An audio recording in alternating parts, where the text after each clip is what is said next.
Hardship clarifies what's important in life. You and I have talked about Man's Search for Meaning, that book.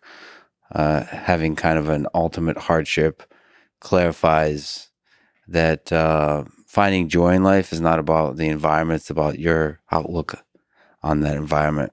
And there's beauty to be found in any situation. Yeah. And also in that particular situation, when everything is taken from you, the thing you start to think about is the people you love. So in the case of Man's Search for Meaning, Viktor Frankl, thinking about his wife and how much he loves her. And that love was the flame, that the warmth that kept him excited. The fun thing to think about when everything else is gone. So we sometimes forget that with the busyness of life. You get all this fun stuff we're talking about, like building and being a creative force in the world. At the end of the day, what matters is just like the other humans in your life, the people you love. 100%. It's the simple stuff. You know, Viktor Frankl is somebody, I mean, that book and just his philosophy in general is so inspiring to me. But I think so many people, they say they want happiness, but they want conditional happiness. You know, when this and this, a thing happens or under these circumstances, then I'll be happy. And I think what he showed is that we can sort of cultivate these virtues within ourselves, regardless of the situation we find ourselves in. And in some ways, I think the meaning of life is the search for meaning in life. It's the relationships we have and we form. It's the experience we have. It's how we deal with the suffering that life inevitably presents to us.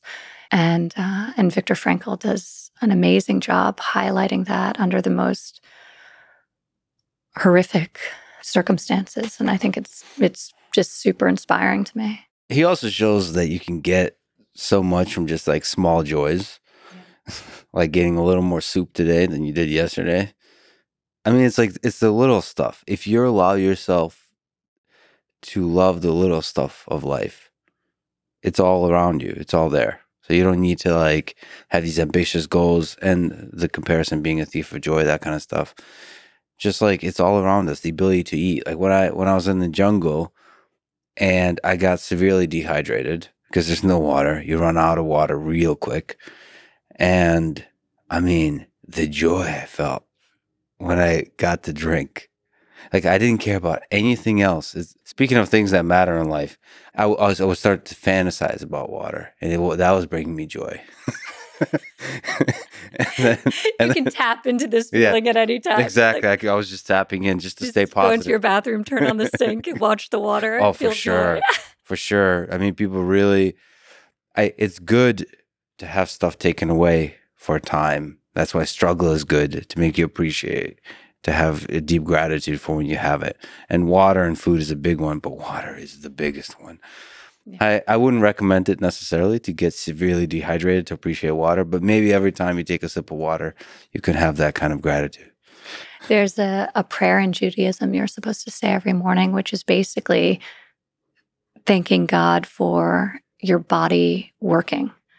It's something, you know, so basic, but it's when it doesn't that we're grateful. So just reminding ourselves every day the basic things of a functional body, of our health, of access to water, which so many millions of people around the world do not have reliably, is very clarifying and super important. Yeah, health is a gift. Water is a gift. Yeah.